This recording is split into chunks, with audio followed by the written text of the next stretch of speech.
Studios here in Nairobi. We're in my studio. We've got Victor Peace. Started off his journey as a photographer, went on to do YouTube, and then now he is one of the most sought after content creators, making a lot of money, or so we think. Well, we'll find out. Hello, Victor. Hey, how are you? Good, how are you? Very good. Thank you for having me in the show. You are most welcome. Yeah. I'm very happy that you're here because I have so much to ask you, honestly. I feel like your life has been so interesting the past 3 years. There's so much that's been going on. You're so active right now on social media. I love your work, so congratulations, firstly. Thank you so much. Your content is so relatable, and I think it's something that a lot of people agree. So firstly, how did content creation happen for you? I do know that you were a photographer first. Yeah. And then you transitioned into YouTube for a little bit, and then now, of course, as a content creator. So how exactly did you end up being a creative? Yeah, so I think I started with photography, as you mentioned, and I did it for like about 8 years. And then what happened was because I needed to, so I got married at some point, and then I needed to become a husband. So I stopped doing a lot of photography. Then I got into like my corporate side full time. And then now eventually in 2020, during COVID, I think like a lot of us were just in the house. Right, of course. That's what we're doing, sitting at home. Quarantine, baby. Exactly, yeah, and doing a lot of videos and funny TikToks and all these things. Yeah, so that's how it started. Okay, okay. So photography, of course, was something that you said you are very passionate about. And back in the day, I feel like if you wanted to make in the industry, you were either a DJ, a model, or a photographer. Tell me I'm lying. Yeah, that's for sure. That's for sure, right? Yeah. And nowadays, if you want to make, you have to be an influencer. Oh yeah, no, that's the thing. Exactly, it's the new thing. So when you were a photographer, how different was it for you back in the day as compared to what it's like for photographers now in 2023? No, actually, that time when I started out, there were about like 6 photographers in the country. Wow. Kind of like known photographers. Yeah. So I think guys like Mutua Matheka and those guys. The OGs. Yeah. So when I entered the industry, it was very new, and I think it was easier to penetrate than it is right now. And then, so even how we used to get paid was completely different because we were very few. So it was very easy to get like better payments. And so now eventually after like 3 years, there are so many other photographers and everything just dipped. Everyone wanted to be a photographer. Exactly, yeah. Okay. So that's how it was different, of course. I feel like things pretty much have changed in Kenya, especially when it comes to creatives, because I feel like back in the day there weren't so many creatives, but now the number has potentially tripled, or if not quadrupled. Or I feel like it's something that we've seen over the years. Everybody now wants to be a creative, be it a content creator, be it a makeup artist, be it an ambassador of some sort. Or I feel like the creative industry right now is booming, especially in Kenya. So I know you still have another job that is quite different from a creative job, right? So how exactly did you land that job, and how do you kind of balance between the two, which is so different? It's been crazy, but so what I've been doing, like even when I was doing photography back in the day, I tried as much as I can to keep both alive. So I used to work a job and then do photography on the side. Okay. So eventually now, so currently it's the same thing, but I was lucky enough to get a job that is in quite different flexible time zones. Yeah, so now I start working in the afternoon, leading to the night. So in the morning is when I do all my creation stuff. But then wait. When do you rest? Because if you're working two jobs, and I'm here today, and you're here right now, so when exactly is Victor Peace sleeping? That's a very interesting question, because I mean, we do know that content creatives need to rest. Burnout is so real. Yeah, for it's something that everybody goes through. True. So are you able to get your rest? Yeah, so what I do is I make sure I take a nap every day, during lunchtime. So like 1 to 2, I must take a nap. Even today before I came here, I took a nap. So you're fresh. Yeah, so I'm fresh. I'm like, Okay. Cool. When you were younger, Victor, what did you want? I'm going to ask you the most cliche question. What did you want to be when you were younger? Actually, that's one of the things I always talk about. And did you always know that you wanted to be creative? I never knew what I wanted to become. Okay. So like a lot of teachers in high school, in primary school, used to ask me the same question, and I used to be like, I don't know. So you're one of those who like today you wake up, I want to be an engineer. The next day I'll be like, I want to be an actor. I didn't even know. The day I was after, just I want like, to be a lawyer. I was like, I'm just vibing. You're just vibing. Yeah. I just want to be a good human being. Yeah, I know, right? Do the best I can. I love that. I love that it's so, that's such an honest answer. Yeah. Because the truth is, so many times when we're younger, we always have this notion that, I want to be this, I want to be that. But then sometimes you just don't know. You don't know, yeah. You know, funnily so enough, I had that phase when I was, I think, around 19 or 20, where I just didn't know what I wanted to be. And I imagine that's a prime year of your life, where you're supposed to have it all figured out, and you're supposed to know exactly what you want to be. And everyone is focusing on you because they're like, time is moving, exactly. so you need to figure You're getting it out. older. Yeah, exactly, You need to make some money, or you need to go to university. Interesting. Victor, tell me more about yourself. You know, I do know that you are a creative. We know that you also have a job that's completely different from the creative space. What is something about Victor that nobody knows? I want you to tell me that bit.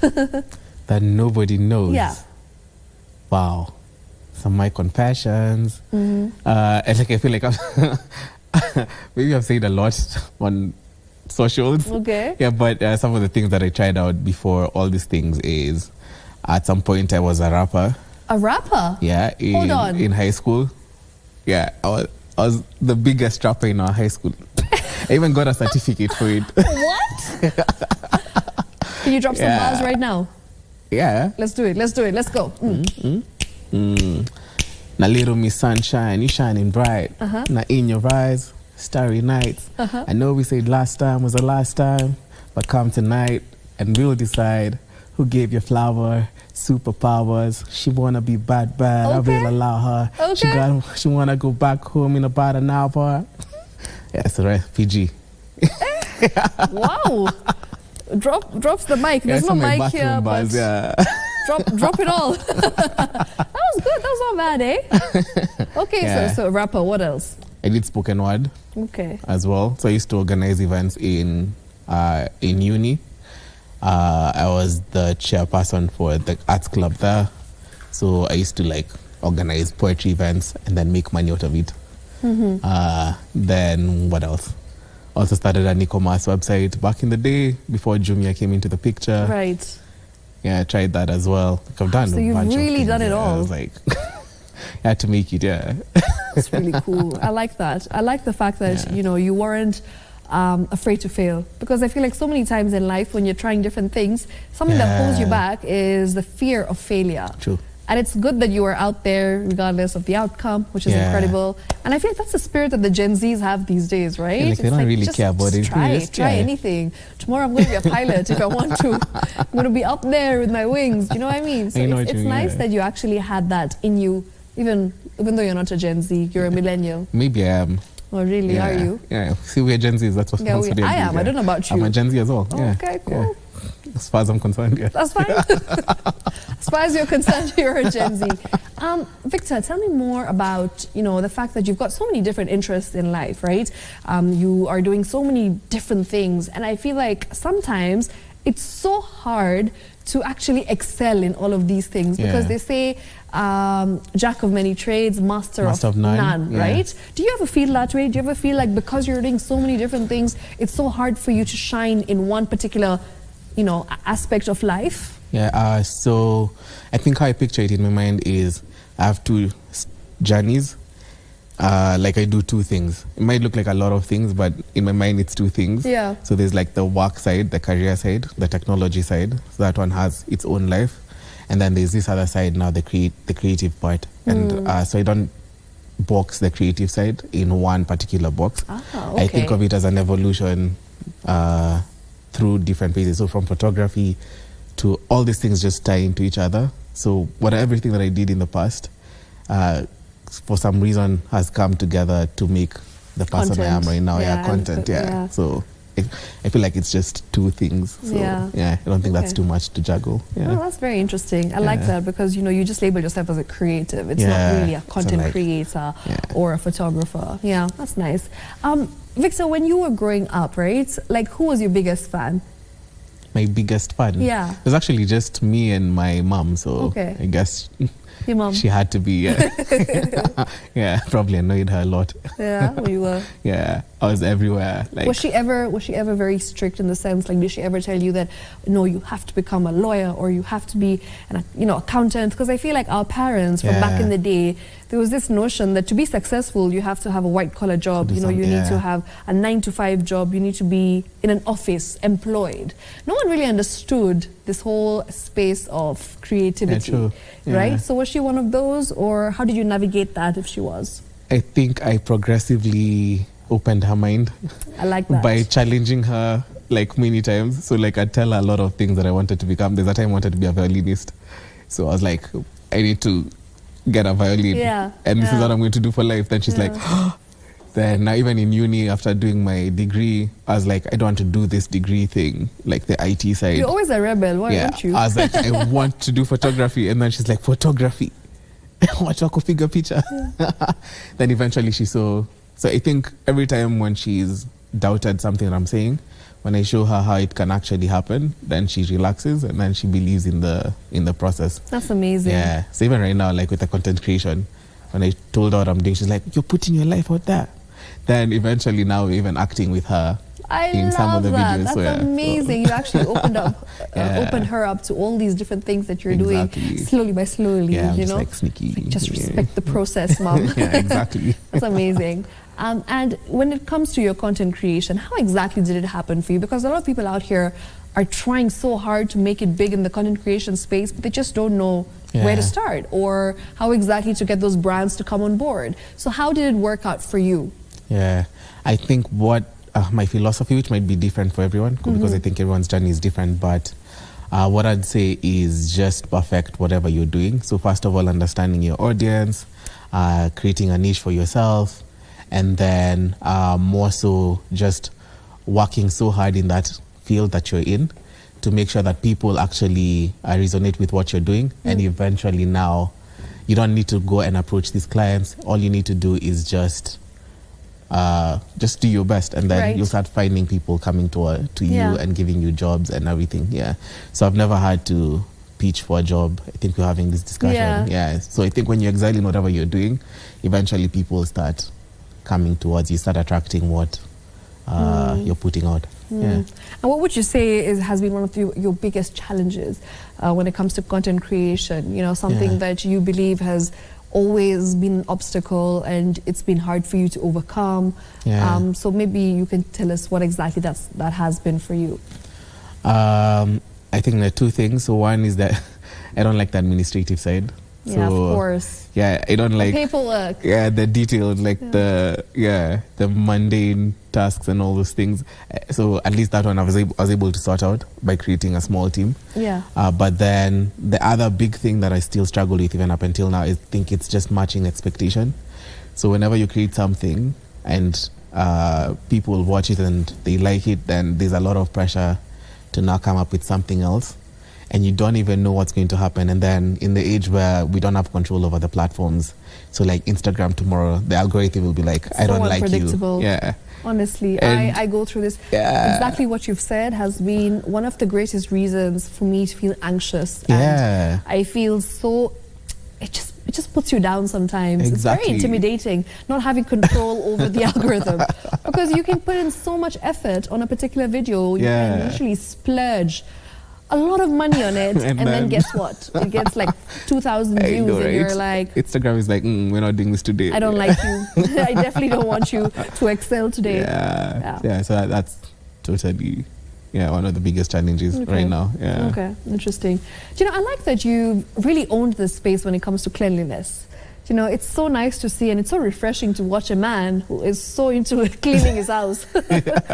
How exactly did that side of content work out for you? How exactly did you get the idea of, okay, let's do content that's focused on cleanliness, cleaning the house, or just showing that a man can do these things and do them really well? So I feel like, I think based on my background again, like the fact that I was raised, like I grew up with my mom, so I used to do a lot of the chores, so even like general cleaning and all those things. So in my mind, it never was a gender role type of thing. I love that. So now now in 2020 is when I was like, I actually like doing these things. So I normally cook and I clean. So how about start documenting, combine the photography and whatever, so creating videos around that. And I didn't know people would resonate. And also now I figured that there was this stigma where I know a lot of guys who do the same thing. But they don't want to post about it. Yeah, they don't want anyone to know about it. Because they're afraid what people will say. Like even one of my best friends, like he was a clean freak in high school. Yeah. He was we were environment captains, and he is like super clean. Wow. But it's not something he puts out there. So a lot of people think men don't do such things. Yeah, because then, you get comments like, watch out, mama. Yeah, such things. Yeah. And I'm like, taking care of yourself is... How? Like since when? Yeah, so I think it's just challenging that narrative and that notion and trying to create this whole safe space for guys to just be comfortable to do such things. That's like you don't need to be a pig. And I'm sure you've noticed that after you started doing it, we've seen a lot of content creators actually do it as well. Actually, even globally, like I'm just like, it's a movement. So it is a movement. Yeah. So well done to you. Oof. You've been championing this movement for quite some time, and it seems to be paying off, eh? Because it's now bringing you money. I know, right? Finally. It's amazing. It's like cleaning people's houses and... Right? You should they make should it a start business. doing that, yeah. This is a tip. Entrepreneurship. Saturday. Start cleaning other people's houses. Start a cleaning company. I don't even know why I'm giving him tips for free. Genuinely, I should be invoicing you very soon for these ideas. A business plan right there for you. Victor, let's talk about mental health. I feel like mental health is something that's so diverse. Yeah. You obviously went through something that was, I feel, when it happens to people, it kind of breaks you, and then you just don't know how to come out of it. So it could either break you or make you. Because I feel like once you're in that particular moment where you're low, you've just come out of a relationship, you don't know how to move past this, and you don't know how to get out of this whole phase and mental funk where you're just very, very... It's just one of those days where you don't want to do anything. And I feel like life just feels like it's at a standstill, right? So how exactly did you come out of this whole situation that you were in? And how exactly did you maneuver? Because your lives were out there. You and your partner's lives were on YouTube. Yeah. And then obviously when the split happened, everybody was like, what? No one expected it, right? And then it's something that happened. And when it happened, it's like, I genuinely feel that it was probably... for you, one of the toughest decisions to make, and of course one of the hardest things to go through. And then how exactly did you get past it? Yeah, so I think so initially when it happened, like immediately when we separated, I think that was really tough. Yeah. I remember I went through, it was in 2020. I think that's the most darkest, lowest time in my life ever. No. Yeah, so, and I won't even lie and say, oh my God, I was so strong about it. No, I was gone. And then, going through it during COVID. Exactly. So I was alone in the house. When you can't even distract yourself by going out. Exactly. Meeting friends. I'd lost my job. Everything was just going south during that time. So I think just staying in the house. So one of the things that I think a number of things contributed to me getting better. So one of the things was one of my friends used to come and visit regularly. Okay. And she's always been a gangster. We've been friends for 15 years. And she'd come to the house and she's like, have you eaten? What are you doing today? Get out. I'm like, what? Let me go through this. Yeah, I'm like, I need to stay here and just wallow. Yeah. But then eventually that really helped me get out of the shell. And then I think there's this deep sense of purpose and trying to make it, because based on where I came from and how we started with my mom. So in my mind, I've always been whatever happens, I can't stop. Because if I stop, then there's no, and I don't have, I'm not a, what do you call it? I don't have a trust fund or something to fall back to. Yeah, so it's me or not, me or nothing. So, so I had to pick myself up. And so one of the things, I also went for therapy. And one of the things was to go through something. You don't avoid it, you have to go through it. The only way out is through. So that's one of the things that I just let the emotions go through, and not there are moments where you even I remember I was in the banking hall in the line, and I just got this wave of emotion. I just started crying, and I just left. I had to run out. So just letting those moments just pass. So eventually now, and also doing constructive things. So I started doing a lot of now the content creation. That's how it started. Doing adrenaline activities. So, yeah, bucket lists and all those things. Yeah. So Just distracting your mind. Yeah, exactly. Keeping yourself busy. With positive distractions. I love that. And something that you've said has really stuck out for me. You said the only way out is through. I'm going to use that as one of my next Instagram post caption, honestly speaking, because I feel like that's you've said it in such a casual way, but it's so profound. And it's something that we don't realize because when things are looking tough, when things are looking like there's no way out, what we usually do is take a step back. Exactly. Right? You don't want to move forward. You don't want to continue. You don't want to go through the pain and the emotions. So a lot of people you'll start coping negatively and doing other things to stop the pain. Exactly. Yeah. But I'm like, just feel it, like it will end. And time will obviously heal. Exactly. That's amazing. And I'm so glad that we've spoken about this, because I'm sure if somebody out there who's going through something similar or, needs some sort of encouragement, it's just nice to hear from a man. Because the truth is that when, for example, a man talks about mental health, it has more of an impact compared to when a woman is telling you it's okay, it's going to be fine. I feel like that's what she's supposed to say. That's what she's supposed to say, right? But when a man tells you that no, it's okay, then you believe that it's going to be okay because he has probably gone through the same thing. And if he's fine, if he's come out of it stronger, then so will I. True. Yeah, that's amazing. Let's also talk about, the fact that when you're in the public eye, I feel like our lives are out there, as your mom said, like literally for the world to criticize, to judge, to always make some sort of, comment. Sometimes people are making fun of it. Sometimes people are getting encouraged. Were you someone who was always like into being in the limelight, or is it something that has happened with time? But you did say that you were a rapper and you were like the coolest rappers back in the day. So have you always been that extrovert? Yeah, actually, funny enough, I'm an introvert. Like, I'm very introverted. Really? But I have this thing where I'm a performer. So when it comes to time, like right now, I'm like, put on your A game. I'm like, let's do the interview. And then from then, I'm like, oh my God, let me lock myself in the house for 10 hide days. my face. Yeah, but I've always been that kind of person. So even back in the day when, let's say, maybe in Sunday school, I'd be like, who's going to pray for us? I'm like, me. In class, I'm like, who's going to? Me. Yeah, so I guess, it made sense to only be where I am right now. Yeah, I love that. Yeah. Victor, do you have any regrets with how your journey has been, with life in general? Anything that you wish would have happened sooner, or anything that you wish didn't happen at all? Any regrets with life? I know that the ideal thing to say is that I have no regrets. I was waiting for you to say that. But I'm glad that you're going to take that route. Yeah, I would like to. Yeah, so I think my biggest regret is time. Time. Yeah, because you can never get back time. Yeah.